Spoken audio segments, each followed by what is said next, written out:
దేవాని దివ్యవాక్యము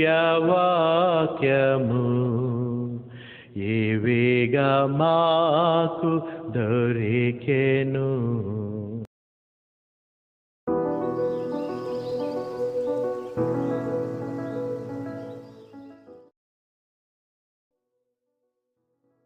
గలతీయులు 5:22 ఆత్మఫలం అనే మాట ఎందుకు వాడాడు పౌలు?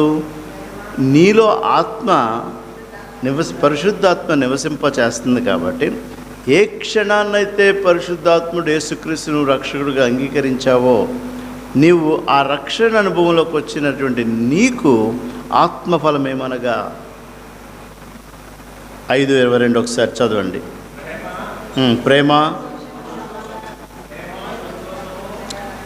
ప్రేమ కూడా సత్క్రియే, సంతోషంగా ఉండడం కూడా సత్క్రియే, సమాధానంగా ఉండడం కూడా సత్క్రియే, శాంతంగా ఉండడము దీర్ఘశాంతంగా ఉండడము కూడా సత్క్రియే, దయాళత్వము, మంచితనము, విశ్వాసము, సాత్వికము, ఆశా నిగ్రహము.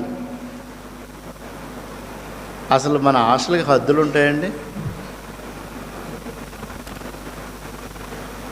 ఇక్కడున్న ఎవ్వరికి కూడా మనందరు నాతో కలిపి మీరు అందరం కలిపితే ఆలోచన చేస్తే ఆశలకి హద్దు ఉండదు. ఆకాశం అంతా ఆశలు మనం కలిగి ఉంటాం, కానీ మన ఆశలు నిగ్రహించుకోవడం కూడా సత్క్రియే. మన ఆశలు నిగ్రహించుకోవడం కూడా సత్క్రియే. మనతో దేవుడు కొన్ని విధాలుగా మనల్ని ప్రేరేపిస్తూ ఉంటాడు.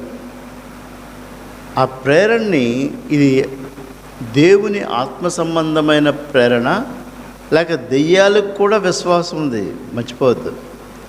దెయ్యాలకు కూడా అవి విశ్వసిస్తున్నాయంట.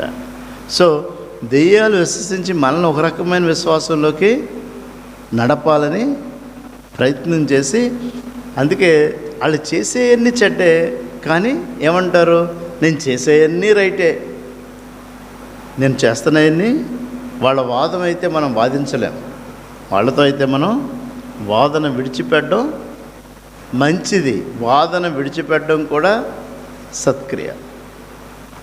సో మనం సత్క్రియలను ఎప్పుడు కూడా ప్రతి డే టు డే లైఫ్లో ఒక ఛాలెంజింగ్గా తీసుకోవాలి. ప్రభువా, ఈ దినాన్ని ఒకవేళ ఈ తలంపు నాకు వస్తే ఇది స్వచ్ఛమైందా, నిర్దోషమైందా అనేటువంటిదే, కానీ ఇది నీకు అంగీకారమైందా, ఇది నీకు అంగీకారం కాందా, ఇది నేను చేసినట్లయితే ఇది సత్క్రియ అని పరీక్షించుకుంటే అబ్రహాంని, యోబుని పాత నిబంధనలో వాళ్ళు చేసినవన్నీ కూడా సత్క్రియలే.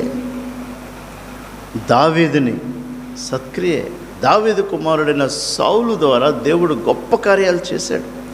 వాళ్ళలో ఆయన కొన్ని సత్క్రియలు చూశాడు, ఆయనకి ఇష్టమైనటువంటి క్రియలు చూశాడు, కాబట్టి వారిని ఆశీర్వదించిన విధానాన్ని మనం చూస్తూ ఉంటాం.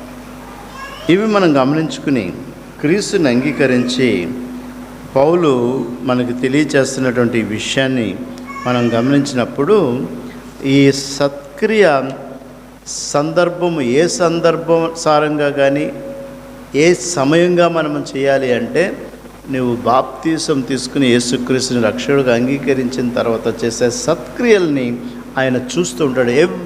Every bit of it. దేవుడు పౌలే చెప్తున్నాడు, ఆయన నీలో సత్క్రియ చేసినప్పుడు నీ తోటివారు గ్రహించకపోవచ్చు, నీ కుటుంబీకులు గ్రహించకపోవచ్చు, నీ స్నేహితులు గ్రహించకపోవచ్చు, but God keeps the record. ఆయన రికార్డు నీది ఆయన కీప్ చేస్తాడు. అందుకే పౌలు ఏం చెప్తాడంటే రోమపత్రికలో, నీకు రివార్డ్స్ ఇస్తాడు దేవుడు. ఆ రివార్డ్స్ ఎలాంటివంటే, సంఘం కానీ కుటుంబం కానీ ఎవ్వరూ గ్రహించకపోయినా నువ్వు చేసిన సత్క్రియకి ఆయన దగ్గర రివార్డ్స్ ఉన్నాయి. ఆ రివార్డ్స్ కానీ ఆ అవార్డ్స్ కానీ ఏంటో తెలుసా? అది ఎక్కడో పరలోకంకి వెళ్ళిన తర్వాత మనం చూస్తామన్న దాని గురించి పౌలు మాట్లాడాల. దేవుడు నీవే ఈ జీవితంలోనే రక్షణ జీవితంలోకి వచ్చిన తర్వాత నువ్వు చేసే ఆ సత్క్రియలను బట్టి I'm going to give you rewards. మనం చూద్దాం, మళ్ళీ తర్వాత వాక్యంలో చూద్దాం. కాబట్టి ఇది మనం ప్రతిదినము క్రైస్తవ జీవితంలో దీన్ని గమనించుకోవాలి. అందుకే పౌలు యాకోబులు ఒకే విషయాన్ని మాట్లాడతారు, కానీ దాన్ని రెండు రీతులుగా దాన్ని మనం తెలియజేస్తారు. సపోజ్ ఏదైనా రోడ్ బ్లాక్ అయిందనుకోండి, పాలకొల్లు వెళ్ళాలనుకోండి, మేము నర్సాపూర్ వెళ్ళాలి, పాలకొల్లు నర్సాపూర్ రోడ్డు మొత్తం తిరగబెట్టేశారంట, నాకు తెలియదు, బయలుదేరా. అప్పుడు వస్తున్న వాళ్ళు నాకు ఫోన్ చేసి మీరు మచ్చిపూర్ నుంచి బయలుదేరిలాగా నర్సాపూర్ రండి అని చెప్పి ఫోన్ చేశారు. ఎందుకు? అటు వెళ్ళడానికి అవకాశం.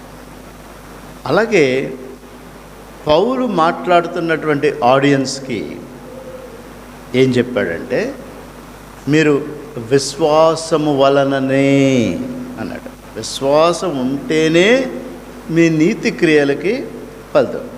యాకోబు ఏమంటాడు మరి, తన యేసు సోదరుడు అనేటువంటి యాకోబు పత్రికలో చూస్తే తనేమంటాడు, క్రియల ద్వారా మీ విశ్వాసం పెంపొందించుకోండి అంటాడు.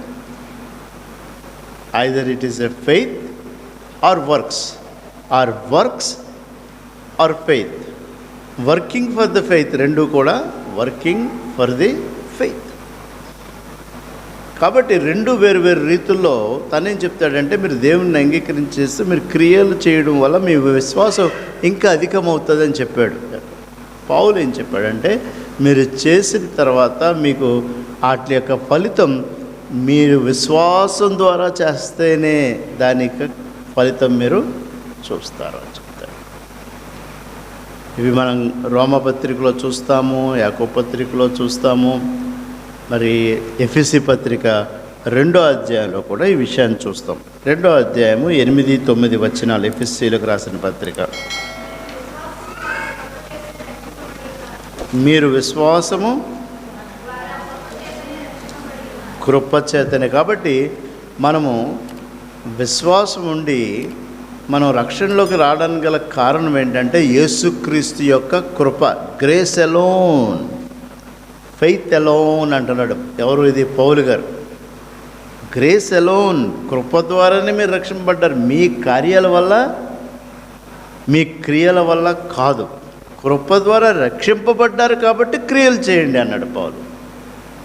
నువ్వు రక్షింపబడ్డావంటే దేవుని యొక్క కృప ద్వారానే, గ్రేస్ ఎలోన్. అలాగా రక్షింపబడిన తర్వాత నువ్వు చేసేటువంటి క్రియలు నీ విశ్వాసాన్ని చెప్పుతాయి. అది పౌలు ఉద్దేశం. నువ్వు రక్షింపబడ్డావు కాబట్టి నువ్వు చేసేటువంటి క్రియల ద్వారా దేవుడు మీ విశ్వాసాన్ని చూడరు. చాలామంది విశ్వాసం ఉంది, నేను చాలా విశ్వాసంగా బ్రతుకుతున్నాను, నా అంత విశ్వాసం లేడు, నీవు ఈ చర్చిలో ఉన్న వాళ్ళందరిలో కన్నా దేవుడు నన్నే ప్రేమించాడు కాబట్టి నాకే విశ్వాసం ఎక్కువ. ఇదంతా ట్రాష్, డస్ట్బిన్. ఇదంతా స్వనీతికి ఆయన ఎక్కడ స్థలం ఇవ్వాల. యేసుక్రీస్తు స్వనీతి కంటే నా నీతి అని మాట్లాడేదానికి యేసుక్రీస్తు స్పేస్ ఇవ్వలేదు, పౌలు స్పేస్ ఇవ్వలేదు, పత్రికలు ఎక్కడా కూడా దానికి స్పేస్ లేదు. నీవు విశ్వాసం ద్వారానే ముందు నేను రక్షింపబడాలని అనుకోవాలి. నేను నా మంచి ఆలోచనలు, నా మంచి హృదయం, దీనివల్ల నేను చాలా హయ్యర్ పొజిషన్లో ఉంటాను కాదు. నిన్ను దేవుడు రక్షించుకుంది కృప ద్వారానే. ఇది ఎప్పుడు కూడా మనం మిస్ అవ్వకూడదు. కృప ద్వారానే, ఆయన ఉచితమైన కృప. ఈరోజు నువ్వు దేవునిలో ఈ దినాన్ని ఇక్కడ కూర్చుని ఆయన ఆరాధిస్తున్నావు అంటే, ఈరోజు నువ్వు రక్షింపబడిన తర్వాత, చర్చ్కి వచ్చిన తర్వాత నీలో కొంత మరి మానసిక అభివృద్ధి, నీ ఆలోచన అభివృద్ధి, నీ వాక్యములో అభివృద్ధి, నీ యొక్క ఆలోచించే విధానంలో అభివృద్ధి చూస్తున్నావంటే ఇట్స్ గ్రేస్ ఎలోన్, కృప ద్వారానే. మార్టిన్ లూథర్కి అత్యంత ప్రియమైన మాట grace alone, faith alone, Christ alone. క్రీస్తు ద్వారానే, కృప ద్వారానే, విశ్వాసం ద్వారానే అనే మాటలు మాట్లాడతాడు మార్టిన్ లూథర్. ఇవి ఎప్పుడైతే ఇవన్నీ కూడా క్రీస్తు ద్వారానే, విశ్వాసం ద్వారానే, కృప ద్వారానే అనుకున్నామంటే మనం చాలా వైబ్రెంట్గా అయిపోతామంట.